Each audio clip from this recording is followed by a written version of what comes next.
In a remote part of Sodor there stood an abandoned castle.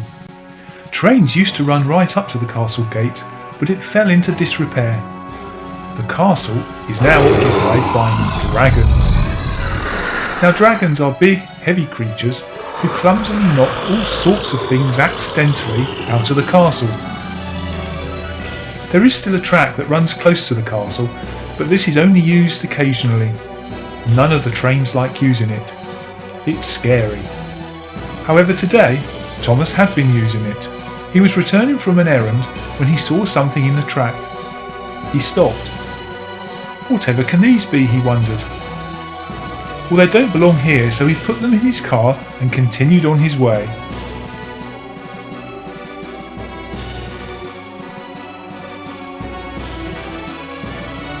He eventually arrived back at the engine sheds with his cargo and called Percy to have a look at what he'd found. Percy came out of his shed and had a look. "Oh, Thomas, I really don't know what they are, but I think I know someone who will." It was late, so the engines went into their sheds for the night. Back at the castle, the dragons were clearly unhappy. Something had really annoyed them.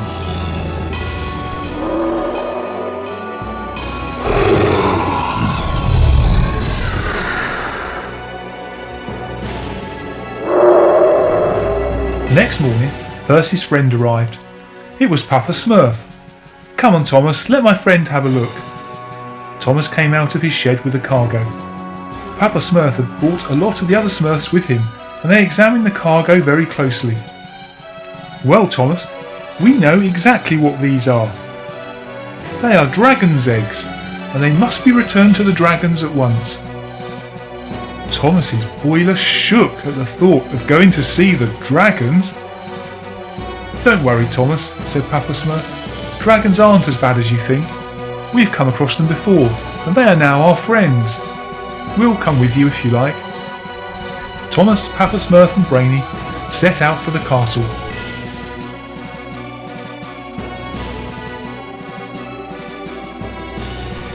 As they travelled, they could hear the dragons in the distance. Eventually, they arrived at the bottom of Castle Hill. Thomas stopped. The dragons looked down and looked very angry. Thomas edged his way up the hill.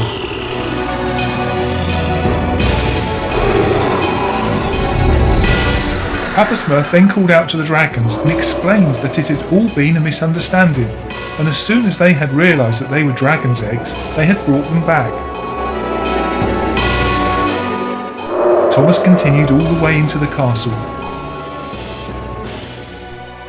The eggs were replaced in the dragon's nest. The dragons thanked Thomas and the Smurfs bringing them back. They also told Thomas that if he ever needed their help, to give 4 long whistles and they would fly down to help him. Thomas backed down from the castle to return to the sheds, feeling really pleased with himself. I wonder if he'll ever take up that offer of help from the dragons. We'll see.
Stephen found a disused mine and wondered what was inside, but then he heard a noise which sounded very much like runaway trucks.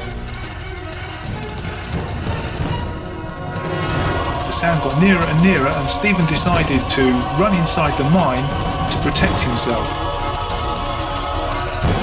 He heard the trucks crash, but the vibration caused a rock fall inside the mine, and Stephen was trapped. Thomas and Percy came to rescue the trucks and get them back on the track. They hadn't noticed the rock fall inside the mine. Jack cleared the slate from the track. The Earl then noticed that Stephen was missing. Harold, Bell and all the other engines started searching for him.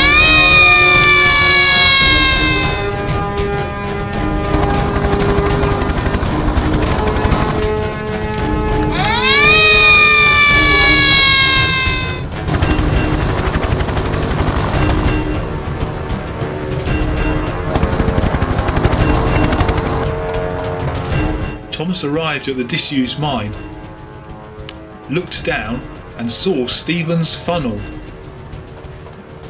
Realising Stephen was trapped behind the rockfall, he quickly puffed away to get Jack.